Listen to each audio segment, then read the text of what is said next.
strategies to shorten time to hire and secure top talent across generations. Next slide, please, Barb. Okay.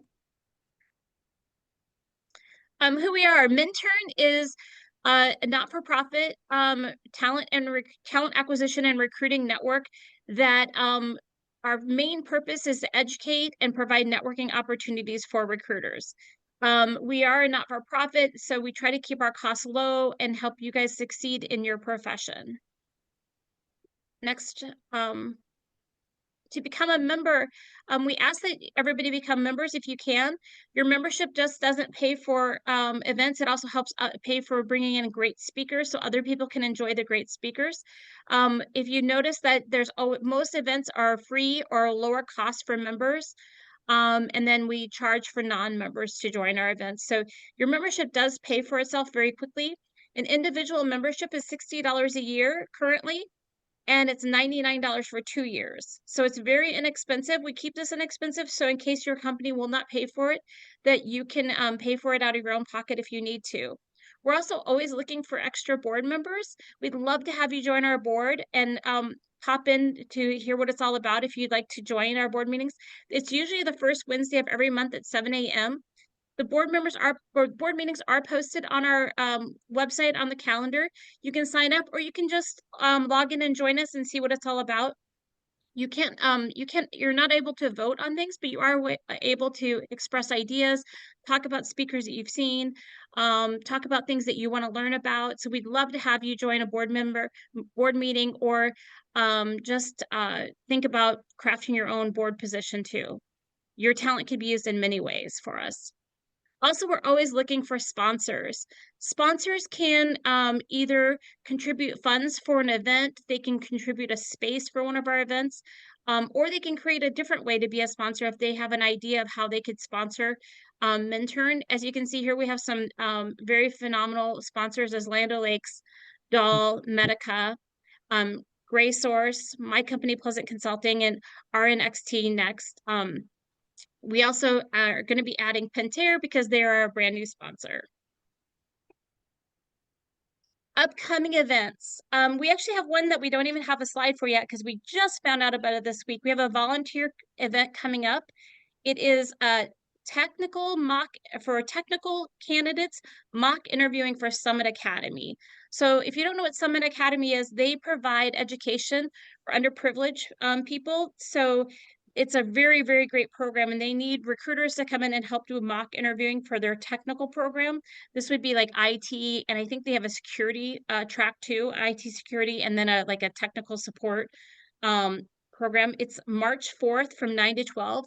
You can go out and just Google Summit Academy and sign up for their mock interviewing, or there's a link on the MNTRN website on our calendar for the event. Again, it's March 4th from 9 to 12. We also have another virtual webinar coming up on March 19th with Chris Aquaman Carver. He's going to be discussing Boolean X-ray tools for the recruiting hero. That's going to be an excellent one to learn some new technologies about how we all have done Boolean searches, but there's always new and improved ways of doing that. And Chris is going to go over that with us. And then we're very, very excited to announce that we are going to be doing a spring half-day conference. We're going to have 6+ speakers join us at Pentair, who is our sponsor, on Tuesday, April 29th. We're going to start at 1 p.m. and go till about 5, and then we're going to have a happy hour. Yet to be announced the location of the happy hour, but it's a half-day event. It's going to be full of speakers and great knowledge and snacks and great things to do and great networking in between the speakers. This event is $39 a person and $99 or not $39 for members, $99 for non-members.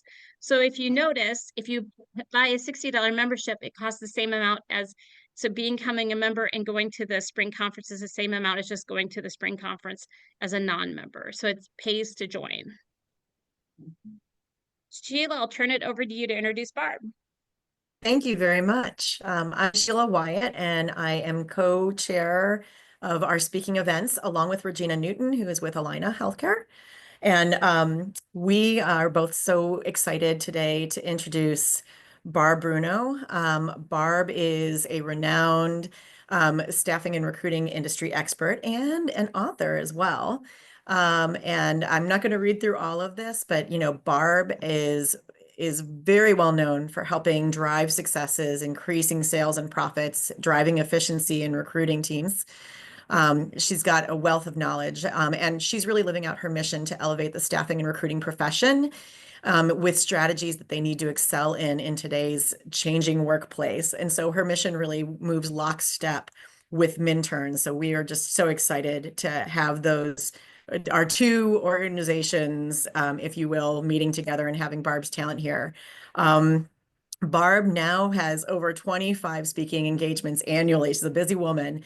And she has a strong voice in the industry. She's created 18 LinkedIn learning courses, which you definitely need to check out. I know I have.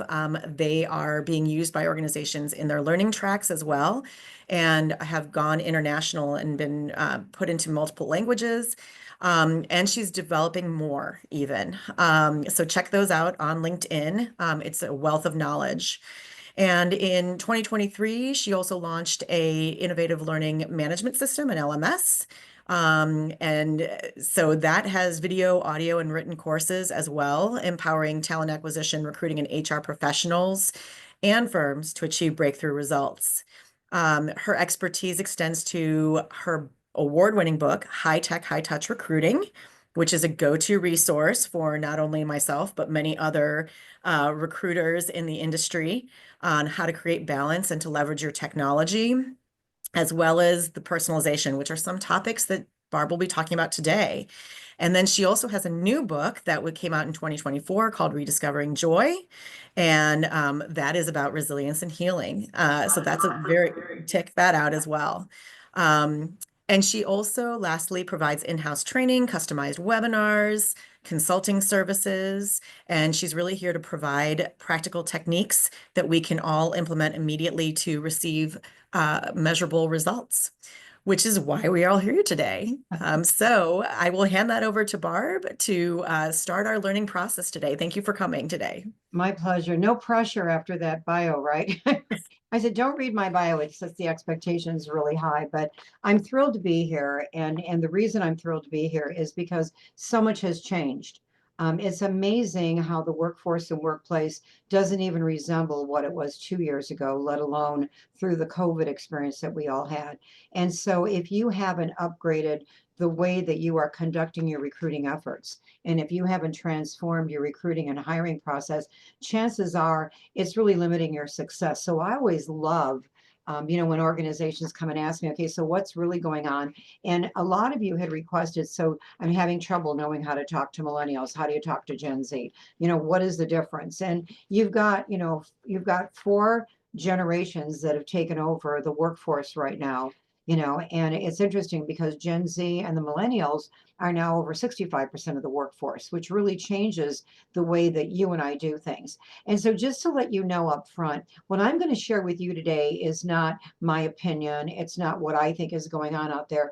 Because I've done 18 courses for LinkedIn, I have access to a lot of their big data. And so when I was asked to do a lot about the specific generations and what is working right now, I've been admitted to your board of directors. I went to LinkedIn and said, okay, I need the latest, greatest information on what is working with the different generations right now. The reason I had to redo all my training last year is because no one wants to read anymore. And my original training that I had out there online were written materials and audio, and people want to watch videos. And by the way, if you're not using videos in your recruiting efforts, that's something that you really need to change. LinkedIn was just saying that when you're reaching out to people on LinkedIn, if you do a video as opposed to just a typical in-mail, you have like a 75% improved response to what you do. If you want people to work for you, have your employees do videos on what a great place you are to work for and put those out there. So that's not even part of my program. But if you're not using video, I learned the hard way that people don't want to work. And I spent 10 months, 3 mornings a week for 10 months, redoing all my training in video. And it's selling much faster because, again, people want to watch videos. Now, the job market is more competitive than ever. I mean, I'm not telling you anything by saying that, but outdated hiring processes are preventing you from attracting the best talent who become engaged and retain employees. And posting jobs and praying that somebody asks is not working anymore. There's a reason why all the job boards are going into different businesses. You know, Career Builder has an ATS. Monster has really gone very heavy into the military, you know, end of placements. You see all these job board ads in your website postings, even if you've got good SEO. They're not drawing the best talent out there, because the best talent out there are working for someone else. They're very busy. They're doing a great job, but they would make a move if your opportunity basically represented career advancement for them. It's interesting because years ago, I could take somebody doing a job and put them in the exact same job. But if it offered more money, they would take the job because they wanted more money. That's not the candidates right now. They want to be stretched. They want to learn something. They want professional and personal development. And so it really has changed. And there's some realities that I think are very important for us to realize right now. Candidates don't feel we care about them at all. I do an anonymous job seeker call once a week and they don't know who I am. And I love that they don't know who I am, because they complain about recruiters all the time. But they are convinced that all we care about is filling jobs. And if you're pitching a job, if you're doing an interview that's very slanted toward one specific job, you prove them right. Even if someone has applied for a job that you posted, what you want to say to this person is, I want to do a general interview to find out what's most important to you first, to make sure that the job that you applied for is going to, you know, basically fit with everything you want to do. You've got candidates from different generations, and they have very unique priorities, values, and communication preferences. And by the way, if you've convinced yourself that nobody will pick up the phone, probably you're not comfortable picking up the phone. You know, people will talk to you from all generations if they see how it benefits them. I want you all to imagine right now that everybody you're dealing with, whether it's a hiring manager, a candidate, a coworker, every human being out there has a tattoo on their forehead, and it's WIIFM. People want to know how you can benefit them. If you're making calls or presentations about what you need, what you want, or what you do, I call them WWD presentations. This is what we do. Nobody's going to listen to you. And you've got to get people's attention very quickly, because the average person's attention span is less than a goldfish. And when I found that out, I found that very interesting. So of course I went back and looked at the study, but they've proven that goldfish have a longer attention span than most human beings, because we're so distracted. You know, I always say, you know, all that time you're spending scrolling, spend learning. You know, and if the human race would do that, think of how much more intelligent we would be. The second, you know, reality is that we've got different generations. And the third reality is, if your sourcing and messaging and recruiting strategies haven't evolved in the past 18 months, you're likely missing out on the best talent, because so much has changed. I've never seen things change as fast as they've been changing. And now, of course, AI is impacting everything, but AI is not going to replace you. So far, AI is creating more jobs than it's eliminating, and it's eliminating jobs in factories. It's eliminating jobs that are very repetitive. When it comes to recruiting and what you and I do for a living, that human element is still necessary. The tools out there are out there to try to make you more efficient, to get away from the repetitive, mundane tasks. It's not going to replace you, so don't worry. I remember years ago, we thought want ads would replace us, and then job board ads were going to replace us, and then technology was going to replace us. Nothing can replace what you do for a living, because you help people advance in their career. You change people's lives every day of your life, and you help companies achieve their goals and objectives by getting them the best talent. So there's a tremendous responsibility. You and I hold people's lives in our hands every single day, and that's why we have to work at a level 10 every day. We have to constantly upgrade. And I love that you belong to this organization. I love that you signed up for this call, because you're the winners. You're the people out there that realize that you don't know everything, that there's new things you've got to learn, you know, to stay current. Today, I'm going to teach you the following. I'm going to show you how to tailor messaging and outreach for the different generations, like what works with the different generations. I'm going to show you how to identify key candidates' priorities faster and more effectively. I'm going to show you how to personalize the candidate experience to boost engagement. Retention and engagement start with your interview. Your interview is the foundation for everything you do. You know, it was interesting because my office used to be in downtown Chicago. I was right in the Chicago River. And I remember watching a building being constructed, and it seemed like months. All we heard was noise, and we never saw anything happening. We're like, what are they doing? And then all of a sudden, once they got the foundation of the skyrise built, it seemed like the building went up a story every week. Because they built a strong foundation. Your interview is the foundation for every single thing that you do.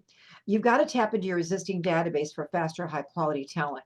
I would be willing to bet right now that you could fill 25% of your open requisitions with candidates that are in your database. You just don't know how to find them, or you're not keeping your database current. I'm going to show you how to increase referrals. 40% of the people that you hire or place in jobs should be referrals. If that's not your number, if 40% of the people that you hire or that you place in job are not referrals, then you're not doing the job you should be doing, because our job gets easier every year.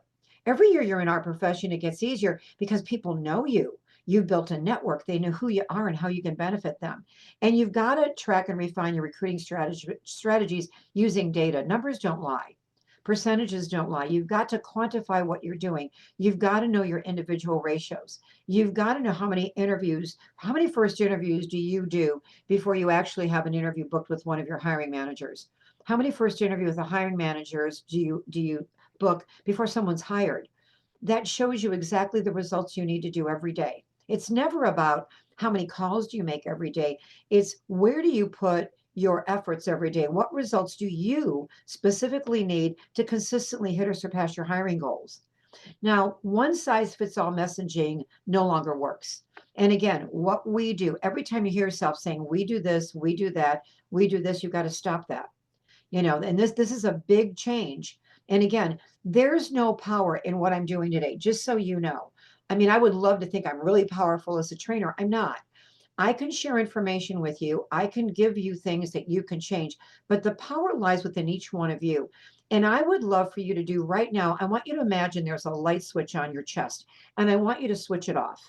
Because I recently was at a conference and I attended a session where they proved 91% of what you and I do is on automatic pilot.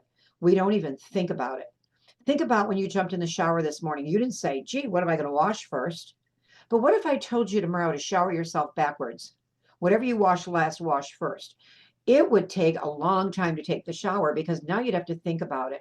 And it's okay that you're on automatic pilot, you know, in the morning with your morning routine or your evening routine, but you're on automatic pilot when you go to work. You pretty much start the same way, you drive to work the same way. If you're working at home, you do things the same way day in and day out.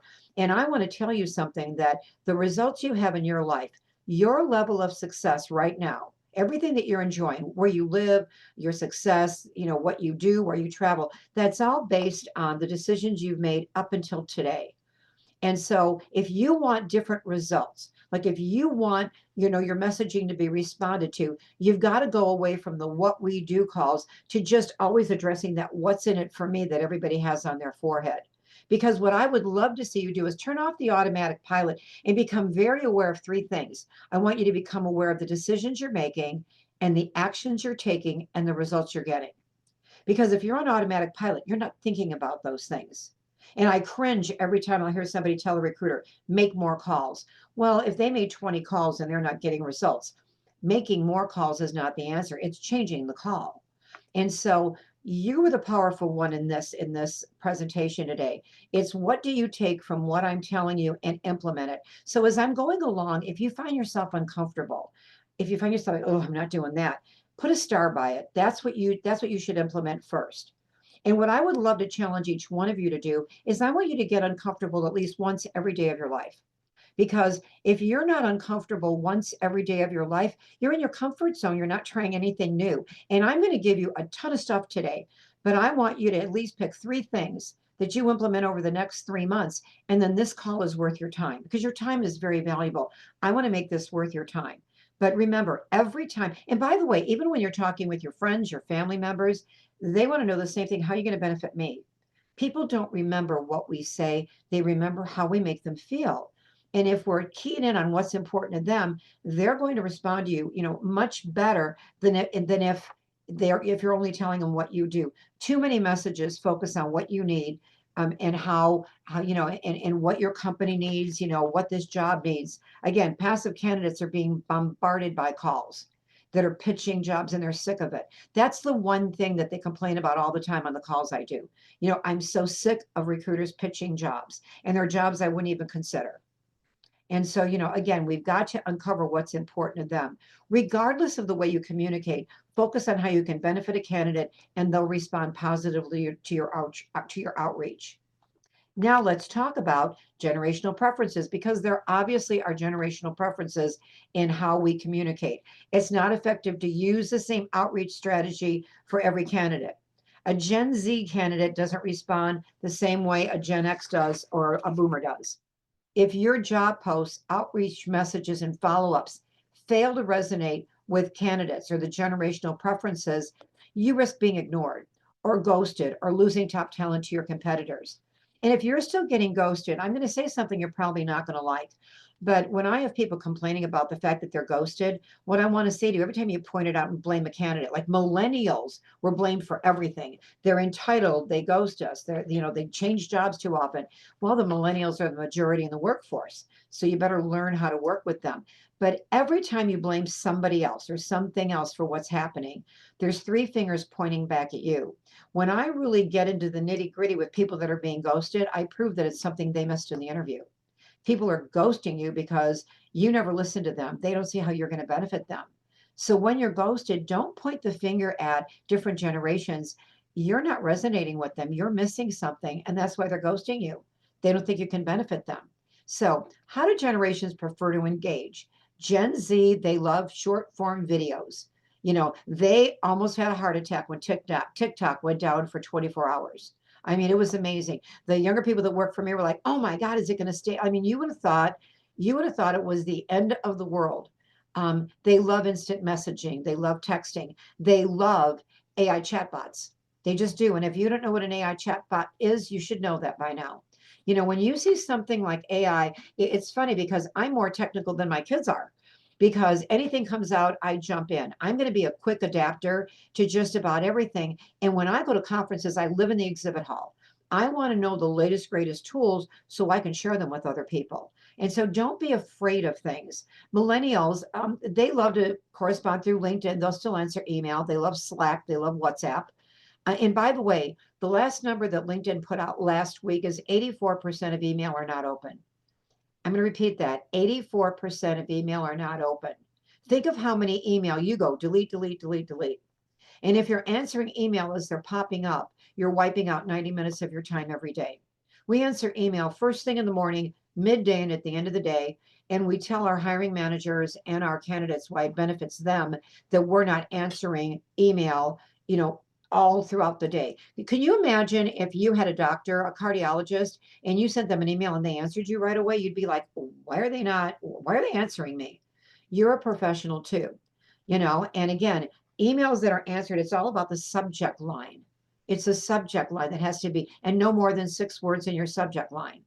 Gen X, email, LinkedIn, phone calls, professional events. They love events. And by the way, I saw that your organization is going to do an on-site event this spring.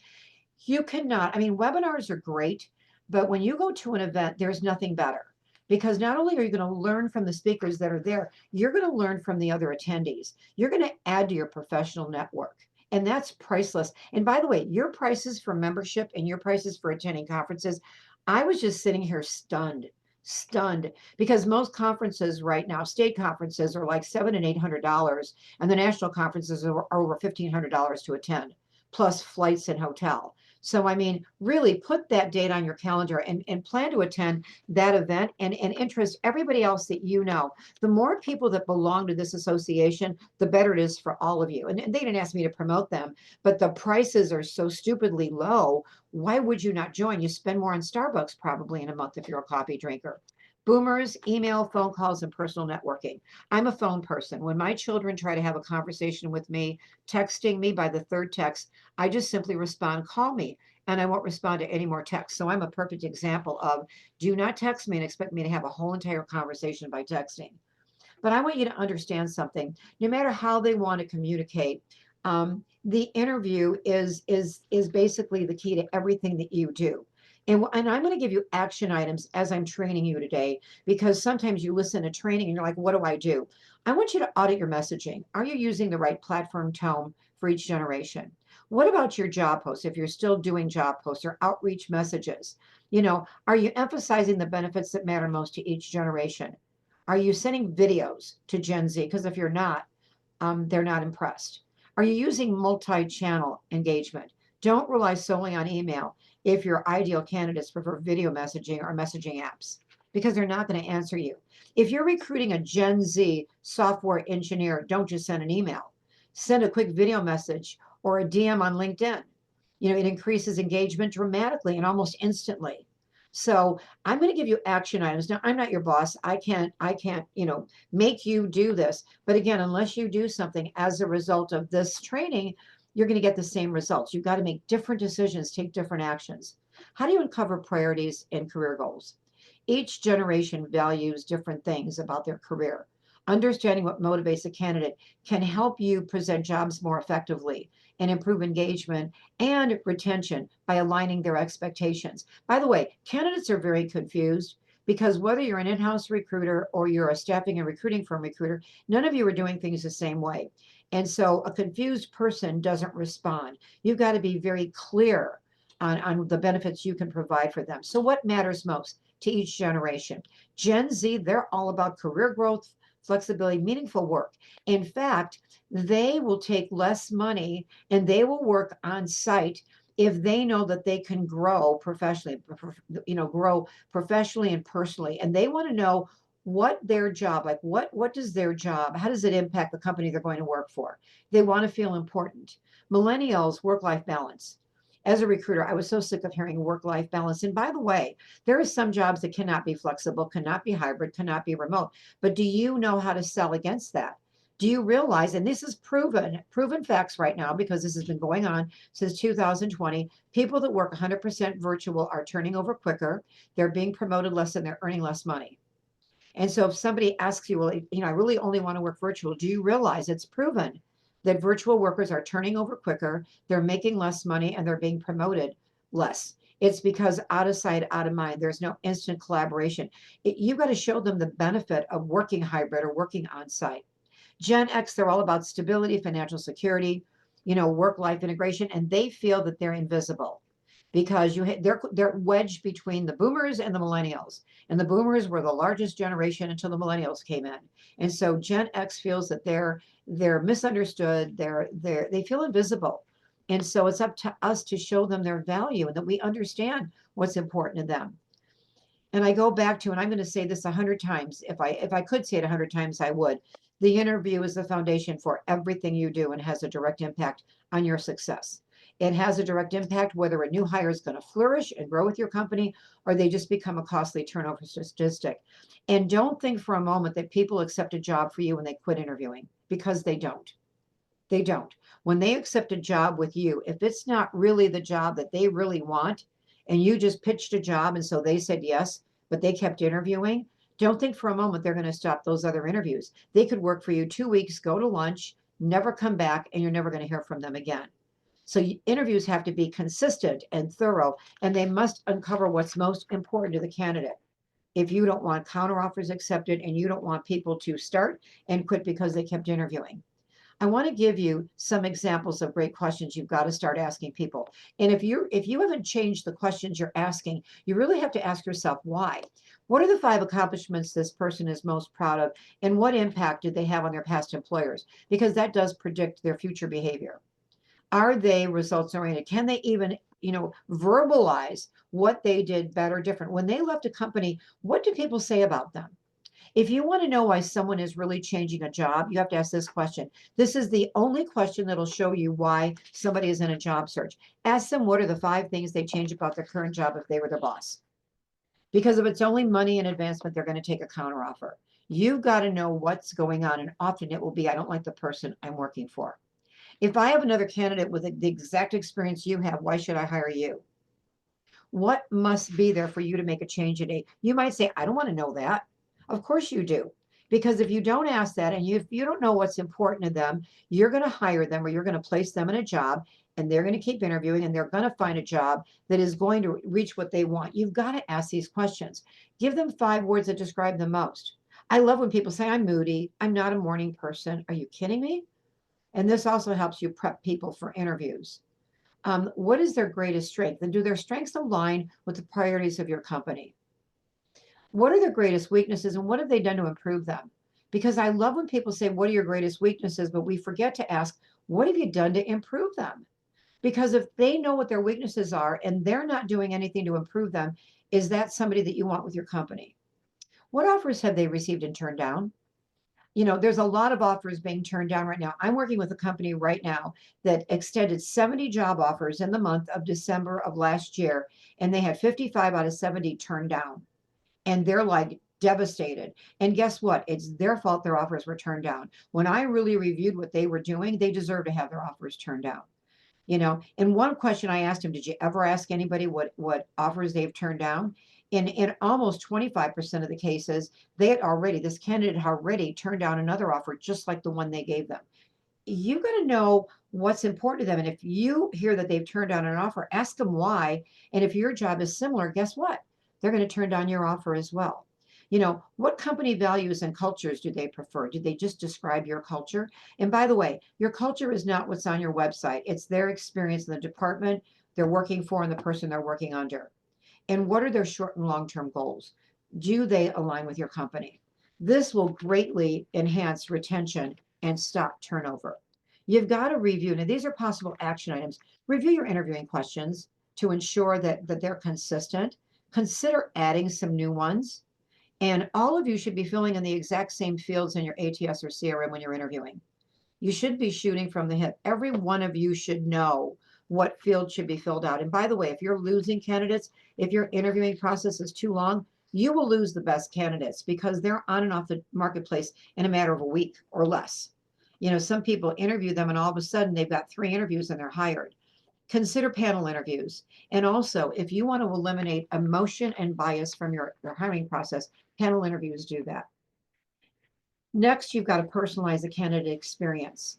Their experience is more critical than ever. I've served on panels, and I was on a panel with someone from Pizza Hut, someone from ESPN, and the girl from Pizza Hut said, you know what? We were not acknowledging resumes that were sent to us, and as a result, people quit buying our pizza. And they go, so they might quit using your services. They might quit using your products. If you're a corporation, if you're a staffing firm, they're not going to give you referrals. When Kogan Page approached me out of London and they asked me to write a book, they go, Barb, we want you to write a book that's not written so far. What book would you write? And this book is being used to train people how to be recruiters in the colleges in Europe, which I find interesting. They wanted me to write a book that could be a textbook in college, but could also be used by in-house recruiters and staffing and recruiting firm recruiters. And I go, that's like 3 books, but they wanted 1 book, so I did it. But it was interesting. I did it strictly on high tech and high touch recruiting. And I'm not talking high tech IT placements. I'm talking we've become too transactional. We're using technology too much, and recruiting has been, is, and always will be a relationship building business. So how do you personalize the recruiting process? Gen Z and millennials, they love AI powered chatbots. They want a quick response time, and they want video job descriptions. Gen X and boomers, they want relationship based interactions, and they want direct recruiter outreach. But I'm telling you that you will have robots conducting your interviews. You will have a virtual assistant conducting interviews within the next 2 years. And so you've got to be prepared for that because that's coming. That is coming. Possible action items you can take is use video instructions instead of plain text, email, or InMail. Offer flexible interviewing schedules using AI-driven tools, and follow up differently for each generation. A text follow-up for Gen Z, a phone call for boomers. And what we do for a living is not a job. You and I are in a career. It's a life-changing career. You've got to be willing to talk to people before hours, after hours, and on weekends when they can talk. And I've had people point blank stand up at conferences and say, Barb, I don't want to work outside of 8 to 5. I'm sorry, I want a work-life balance. And I go, that's great. You can do that. In fact, you can work 10 to 2. And they go, I can. I go, yeah, but you're always going to be average. If you want to be great at what you do, there's things you got to do that other people won't do. You've got to make different decisions, take different actions. Many people cannot talk during the day. You want to talk to those really peak performers. You might have to talk to them on a weekend or when they're not at work. And is it worth it? Yes, it is, if you want to be great at your job. Learn how to mine your database. I am telling you, you're overlooking existing candidates. I don't care if you have 10,000 people in your database. When is the last time you've talked to any of them? Have you updated the information? And I would be willing to bet with everybody on this line, we have a lot of people on this call, 25% of the open jobs you have right now, the candidates are sitting in your database, but you don't even know it, or their contact information is outdated.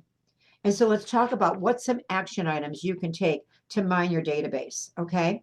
Segment your database by generations and skill sets. You know, you've got to have it separated where if I have an engineering job, I want to be able to reach out to all the engineering candidates in my database. Identify passive candidates who would be a great fit. Send an article of interest to your entire database every other month with a list of all the open jobs you have and list the sizzle of the job, list what you need. But often candidates in your database are not qualified, but you send out a list of jobs and you know what happens? Lateral marketing. They send it to all their friends or anybody they know that's miserable in their job. And you've got to personalize re-engagement messages. It can't just be that they know you're blasting your database. There are, and most of your ATS and CRM systems can put hi and put the person's name in, you know, but again, you've got to personalize. If you want to re-engage somebody that you haven't talked to in 6 months, you can't just send them this blanket email that lets me know that you don't really care about me. You're sending this out to 50 people and I'm just one of them. And by the way, that's how candidates feel. They feel that we have a job and we'll call as many people until someone says yes. That's not good for us. How do you increase referrals? Again, every year your job should be getting easier and 40% of your hires, you know, or people that you're placing in a job, if you're a staffing and recruiting firm, they should be referrals. So let's review preferences by generations. Z and millennials, social media referrals, online employee advocacy. Gen X and boomers, they like personal introductions, industry networking. But they can all give you referrals. Every person you place in a job knows other people. So possible action items: create a referral incentive program. Pick a theme and put someone in charge. I help companies all the time develop employee referral programs because most of the programs I review are awful. There's no theme. No one even knows about it. And you've got to acknowledge referrals. You know, Gen Z might enjoy a social media shout out or a gift card. Well, boomers might prefer a donation made in their name. You know, do you have different incentives for different generations? You've got to encourage employees to post job openings on social media. Use AI tools to identify past successful referrals. And you've got to optimize strategies. But look at your internal employee referral program and staffing and recruiting firms. What type of referral program do you have? Because I want you to think about something. Everybody you've placed in a job, think about this. Every single human being you've placed in a job or every person you've hired, they're either your army of recruiters or they're being recruited away by your competition. Think about that for a moment. If you think your employees are happy and they love working for you, they would be giving you referrals. They don't see what's in it for them to give you referrals. So you know what they're doing? They're talking to recruiters and they might be recruited away. And so, you know, imagine if every person that you placed in a job or that you've ever hired, anytime somebody said, gee, I'm looking for a job, that you got to come and work for us, or you've got to use this recruiter, they're great. And if this isn't your reality, you got to work on this. And you've got to monitor and optimize recruiting strategies. Often your best hire is someone who's working but will make a career change if the opportunity represents their next career move.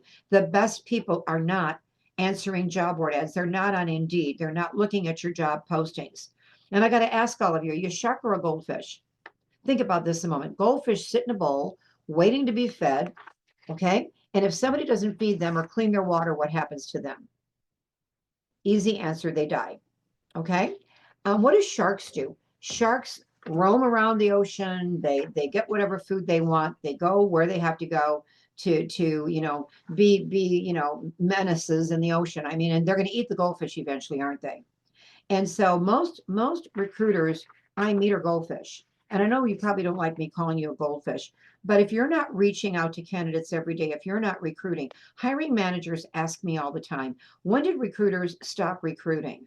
We're paying thousands of dollars for job ads. And by the way, those of you with staffing and recruiting firms, companies can't stand when they run an ad and then they get calls from recruiters telling them you got the perfect candidate, when they've just spent thousands of dollars on job board ads. And then if they're going to work with you, they get the same candidates from you that they're getting from their job board ads. They want you to recruit passive candidates. They don't want you to give them the same person that they're getting from their job board ads. So I'm going to give you a couple recruiting tips today. If any of you here, I don't know anybody, as of today, you asked the wrong question. Because what I see recruiters doing all the time, who do you know that may be interested in this job? That greatly limits the number of referrals, because half the people that are looking for career advancement, they don't talk to people that they're actively looking for a job. Or who do you know that you could refer to me? Because you know what? When you ask somebody, who do you know that you could refer to me? You know what they think?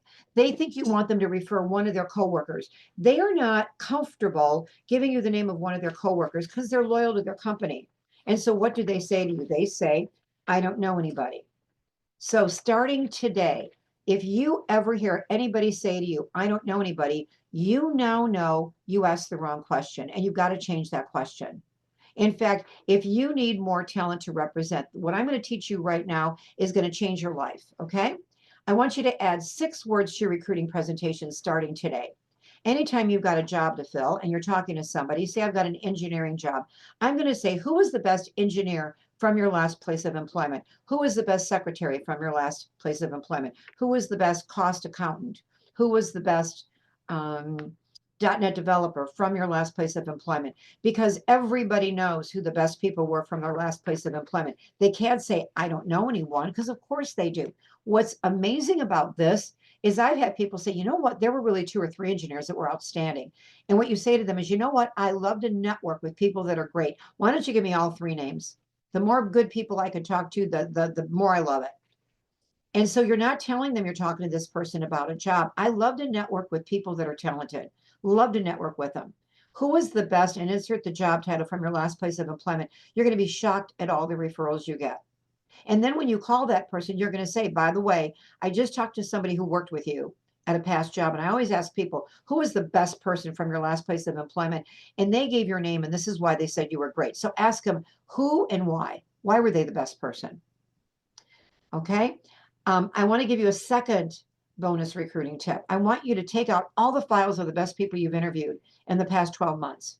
Because we interview a lot of people that aren't great. We interview a lot of okay people, but every so often you just interview people that are great.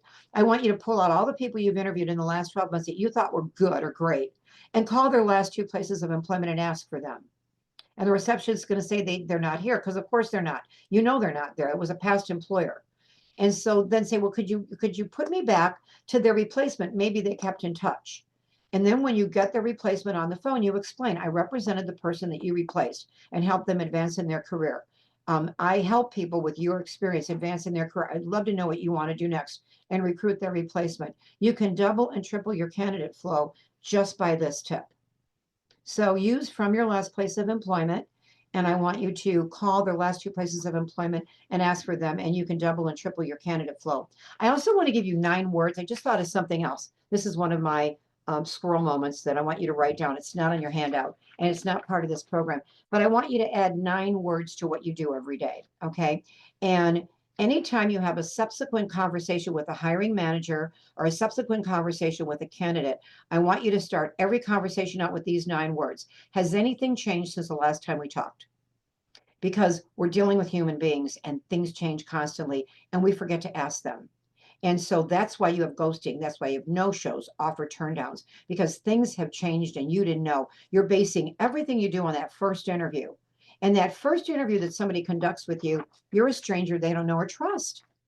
And as you develop rapport, the answers will get more robust and not as guarded. And so anytime subsequent conversations, use those 9 words. Has anything changed since the last time you talked? Because that will event a lot of surprises. And please track your data. Data is so critical. Without tracking what works and what doesn't work, your job becomes guesswork. You might as well go to Las Vegas and play craps, or because you're not basing it on what you do. Key metrics to track: time to fill by generation. When do candidates drop off? What's the best performing outreach channels? Where are you sourcing the best candidates?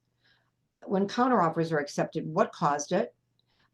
What is your engagement? People are less engaged right now in their jobs than at any other time in history. That's scary. That is scary for you. It's your own employees. And what about your retention rates? How is that? So action items. I believe in giving you action items. I want to review your hiring funnel data every quarter. I want you to identify where candidates are dropping off and fix it. And test one small adjustment per month to improve the speed of your hiring. What you and I do for a living, we are so dependent on timing. I came out of real estate. I did real estate before I did recruiting. And I never had a house call me Sunday night and say, I don't want to be sold tomorrow, or I'm not gonna let that person buy me tomorrow. We have human beings on both sides of our sale. And that's why it's so hard, because you've got hiring managers and you've got candidates, and they both talk back and they both change their mind. But again, we're dealing with generations. We're dealing with, the job market keeps changing. Interviewing keeps changing. And AI is really going to change. 1 year from now, some of the things I'm telling you right now need to be updated, because AI is going to have a dramatic impact on what happens in the next 12 months. But recruiters who embrace, the generation diversity, and you optimize your hiring and recruiting strategies, you're going to have a competitive edge this year. And most people don't know the information I've just shared with you. They're hearing from people that I don't know anybody. They're posting and praying. I don't want anybody on this call to go back to be a goldfish. I want you to proactively make calls every single day. Get referrals from people. Get referrals from people. Okay, so now I also, by the way, I released a course. I released a webinar I did yesterday. I loved my webinar. When I read it, I loved it.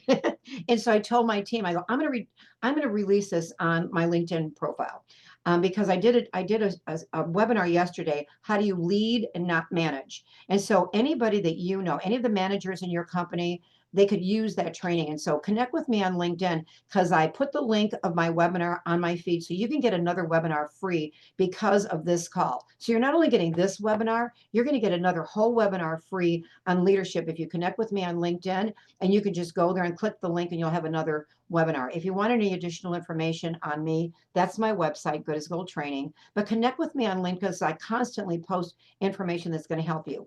And now what I want to do is open the lines and see if any of you put any questions in chat.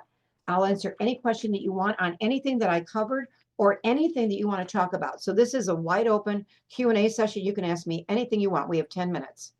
Okay, I'm going to turn it over to the team and see if I have any questions. We don't have any questions. We have just some comments from individuals, but if anyone Okay. has any questions, this is a time now. Go ahead, Marty. Sorry. I'll start off with a question. Barb, what do you think about like the length of like posting? So like I noticed like a lot of people put like a really long post out there, like a long job post.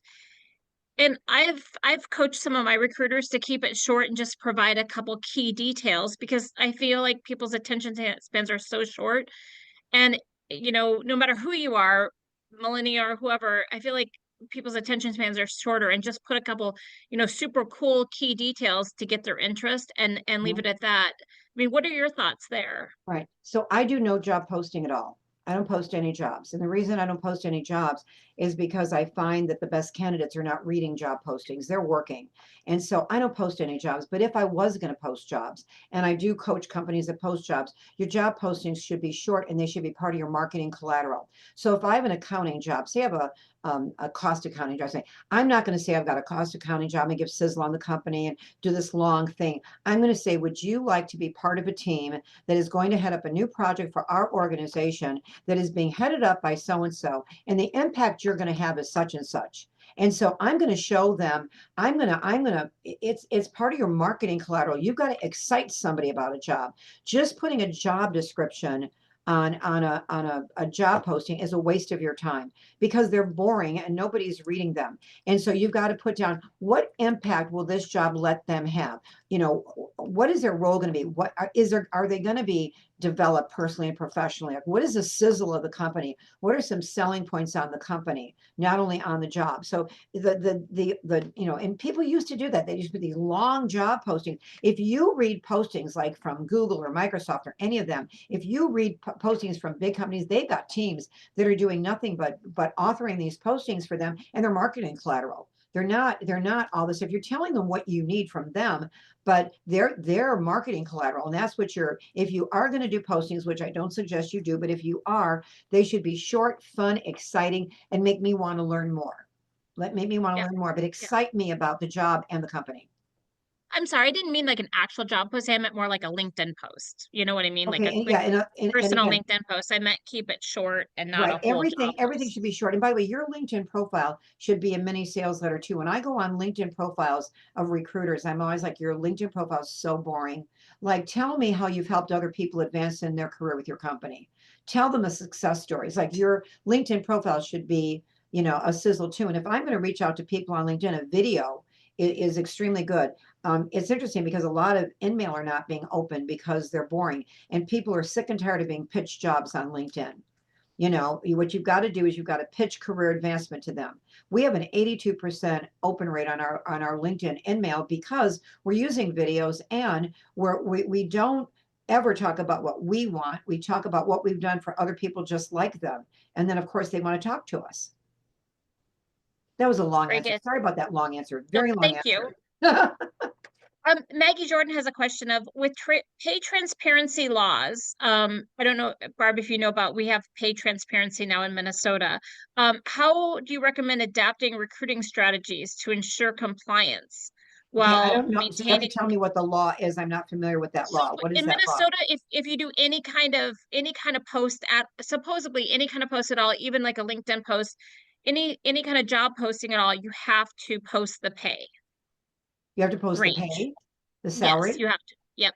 Okay, well, and if you've got to do that, don't post a range. Can you just put down, you can't put down competitive salary. You've got to put down a number.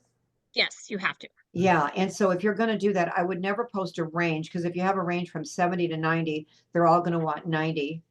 And so I would put down the salary range starts at, and I'd probably go, somewhere toward the middle, that this is a salary, proposed, because usually they give us a range. But if you have to do that, there's no way around it. Like, I hate, when people ask me, what is a job going to pay? I always say, I don't know. How well do you interview? If you interview great and they think you're going to hit the ground running, salary goes up. If you go out there and you don't interview that well, or they think they've got to train you, salary goes down. So it's how well do you interview? But if you have to post the salary, then again, the salary ban laws are also, frustrating people. And yet the salary ban laws have increased offers because we can't ask people, what they're currently earning. And so people are getting paid what they're worth. But if that's a law, and if you've got to post the salary, I would not post, if they give you a range, I would not post the top of the range. Can you put a plus sign behind the range or not? Regina, do you know? Regina's kind of, So or Tracy. for this year, it's a fairly, just I'll reiterate, it's a pretty simple wording. So just know 2025 will probably look different than 2026. But today, at least how we've interpreted it at Aligna Health, is essentially we just have to do our best guess at what we think somebody could make. So many companies that we've pulled have actually done partial ranges. But it would have to be where do most of your offers tend to land? That's really, you should be really just picking a range that seems most likely for the candidates you're trying to find. But if you're literally just doing a blast, let's say you're saying, hey, we need front desk staff at one of our clinics or one of our locations, you name it. And that's literally all it is. You don't have to post the range. Okay.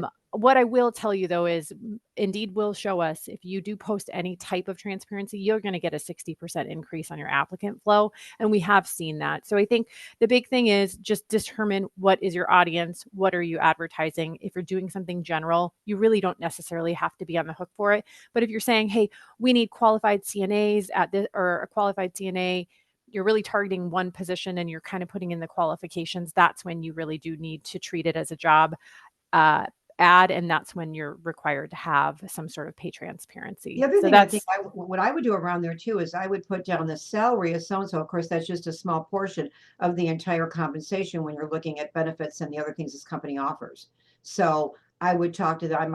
I might list an amount, but I'd also say, but of course, the total compensation package is much more than just the base salary. And that will be discussed, or sell, the benefit package to go along with it, where they're not just keyed in on a number. Great. We also have another question of what should an in-mail video entail? what should it all include, what should it entail. Right. Again, it's got to be short and sweet. But if I was going to do an in-mail video to somebody, and the reason our in-mail have such a high open rate is when when we're reaching out to individuals, we go, in the past 90 days, we've helped 7 people with similar experience to you advance in their career. Would love to know what you want to do next. When is it most convenient to talk? So then they realize we're willing to talk in the evenings, on weekends. We let them know that we've helped other people just like them advance in their career. And that's when they jump. We don't discuss anything specific, no specific job, no anything. We just say we've helped individuals. And if you're an in-house recruiter, our company has helped individuals. We've hired several individuals in the last year with the kind of experience you have, and they've advanced within our company. Would love to know what you want to do next. So you're not pitching a job, you're not pitching any specifics, you're just pitching the fact that you've helped people just like them advance in their career. Would love to know what you want to do next. Because when I speak in front of audiences, like I go to IT conferences all the time, and I'll ask them, how many of you would be willing to make a job change right now if it represented your career, your next career move? They all put their hand up. And then I say, so how many of you talk to recruiters? And most of them put their hand down. And I go, why? And they go, because you people are stupid. And I go, what? They go, you call us on the job. We've got people next to us. Our boss is behind us. Ask me for my cell phone and call me after hours. Then I know you're dedicated, and I know you're not pitching a job. When you pitch a job to me, we all hang up because we can't assume for a minute that people want to do what they're currently doing. COVID changed all that. People are changing professions. That's why recognizing transferable skills has become. LinkedIn called me during COVID and said, Barb, could you do a course on transferable skills? And would you film it in your home? I usually fly to California to their studios. They sent $300,000 worth of equipment to my home, and I had to find people that could come to my home to set it up because it was COVID, and it was ridiculous. I had to take down furniture, and it was the most ridiculous thing I've ever done. But they had over 40,000 requests from their enterprise clients. How do we recognize transferable skills? And so we can't assume as recruiters that what somebody is doing now is what they want to do next. That's why when you interview, you've got to break their down into their job and a percentage. What percentage of the time are you doing what in this job?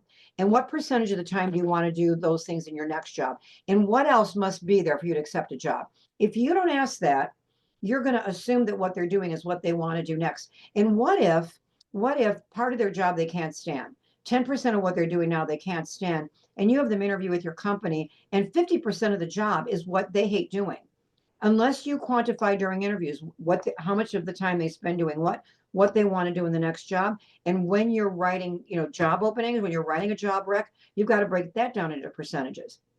Because if a duty is 10% of a job, that's much different than if it's 50% of the job. So it helps us match. But we can't assume anything because people are changing professions, careers.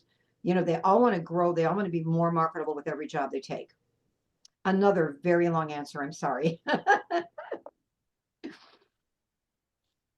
Barb, I have a quick question for you. When you had mentioned the stats about remote and how to sell against candidates that want 100% remote, can you share where is that from LinkedIn's data or where that Yes, data is from? if you could go online, and say, what are their statistics, the pros and cons of working remote. And there's so many resources that will give you these statistics. Most of my data comes from LinkedIn because I have calls with them. I've done 18 courses for them. So now I've got access to a lot of their data, but there's so many articles showing that there's that lack of collaboration, that people need. And when you're out of sight, out of mind, if a supervisor, they stop by someone's desk and run something by them, then when they're thinking of promoting, they think of that person. Now there's some people that have to work remote, and those people you just put down, they have to work remote. But I think when people realize, and a lot of people that are working remote are not happy, especially Gen Z. We're noticing there is a trend now where Gen Z is really liking to work on site much more than millennials, because they're learning more and they like that instant gratification. They don't want you to give them a 90-day review. They want you daily to tell them how great they are. And help them daily, mentoring them and coaching them. So we're noticing things that are happening different. But yeah, there's so many resources. Okay, Even like if thank you want to know what email subject lines to put in, just Google, what was the highest open rate of email subject lines in the last quarter of 2024, and they'll give you like 25 of them. Pick one that would work for you. You don't have to guess about things. Everything's online. There's so much information online. Mhm.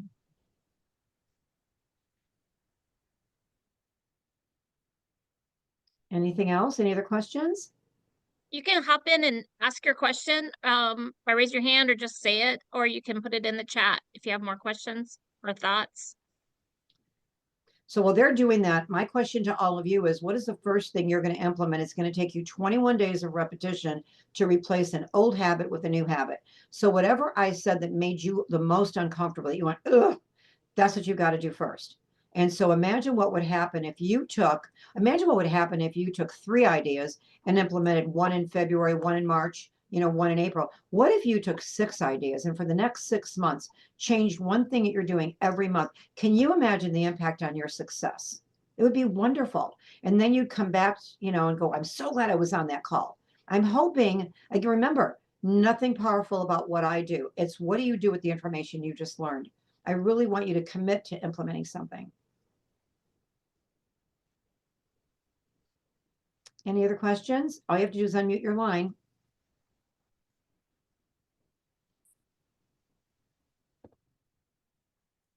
Well, it looks like we are 4 minutes over. Maybe people also just blocked out this hour of time. So I want to thank you guys for inviting me. And I hope that this was worth your time. I would love to hear if any of you do implement any of my ideas. I would love for you to share your success stories with me on LinkedIn. I would love to share success stories on what works. And then I'm going to turn it over to your team to see if you want to wrap it up. And by the way, guys, put that date on your calendar and go to that spring event because you're going to learn from each other. You need to get in a room of people that are walking the same walk, listening to the same stuff, having the same issues. You can learn so much from each other. So I hope that all of you go to that spring event. It'll definitely be worth your investment because it costs nothing. I mean, I can't get over what they're charging for that. So now I'm going to turn it over to the team. And if you guys want to wrap up.